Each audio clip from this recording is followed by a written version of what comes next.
भाई लोग आज मेरे साथ कुछ हो गया ऐसा सीन कि मुझे करना ही पड़ा मजबूरन रिकॉर्ड, क्योंकि चल रही थी यहाँ आरसीबी की मैच जिसका इतना क्रेज था कि यहाँ पर जमा हो गई भीड़। जब इतने सालों बाद जीत ही रही है तो आरसीबी, तो उसका जश्न तो बनता ही है।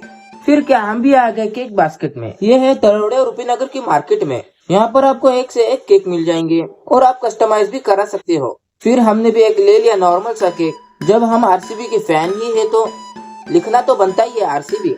फिर क्या आरसीबी लिखवा दिए है हमने अब, और द केक बास्केट से भी मिलके बहुत अच्छा लगा। फिर हम आ जाते हैं हमारे भाई के पास जिसको कंपनी में ये काटना था केक। फिर क्या हम केक देकर चले जाते हैं हमारी शॉप पे। वहाँ पर से हमने वेल्डिंग मशीन ले ली जो कि लेकर हमें कल सुबह सीधा निकलना था काम की तरफ। और जब सुबह हो जाती है तब मैं शॉप की चाबी घर पर ही भूल जाता हूँ, तो मुझे रिटर्न से पूरा चल कर आना पड़ता अपने घर के पास। फिर चाबी लेने के बाद मिल जाते हमारे को हमारे भाई। फिर देखते देखते हम पहुंच जाते हैं हमारी शॉप पे। फिर वहाँ से टेम्पो को कर लेते हैं लोड। हमारा था आज का बस इतना ही काम। साइड को मटेरियल से करना था भर के जाम। वो देखो हमारे छोटे उस्ताद मेहनत तो करते हैं बहुत ही है।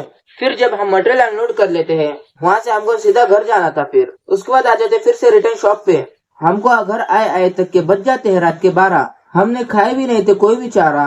भूख की वजह से हो गए थे मैं कमजोर। ऐसा लग रहा था कि हो जाओगे मैं आप बेहोश। फिर क्या खाना खाने के बाद हम सो जाते हैं। फिर क्या सुबह हो जाती है, चालू हो गया अगला दिन। फिर हम गए थे घूमने के लिए चाकन साइड। मैं वहाँ का कुछ भी रिकॉर्ड न कर सका क्योंकि मेरे कैमरे पर पड़ गया था धुआं सा व्हाइट। 4 सीटर कार में हम बैठे थे 6 लोग। चारों के बीच दबकर मेरा हो गया था बुरा हाल। ये है हमारे साहिल भाई, इनका इंट्रो तो बनता ना भाई। ये है हमारी उस्ताद, इनकी तरफ से घूमना था सबका फ्री। जब घुमा ही रहे तो ये तो नाश्ता तो बनता ना भाई। फिर हम आ जाते हैं नाश्ता करने के लिए, जहाँ पर हम लोगों ने खूब नाश्ता किए। फिर चाय भी पी लेते हैं। फिर हम निकल जाते हैं पेट्रोल पंप, जहाँ से पेट्रोल भराने के बाद हम आते हैं अपने घर, जहाँ पर किसी का तो झगड़ा चालू था इसलिए यहाँ पर इतनी गर्दी थी। मैंने भी सही से ना कर सका रिकॉर्ड, नहीं तो फिर दिखाता तो तुमको भरपूर आज।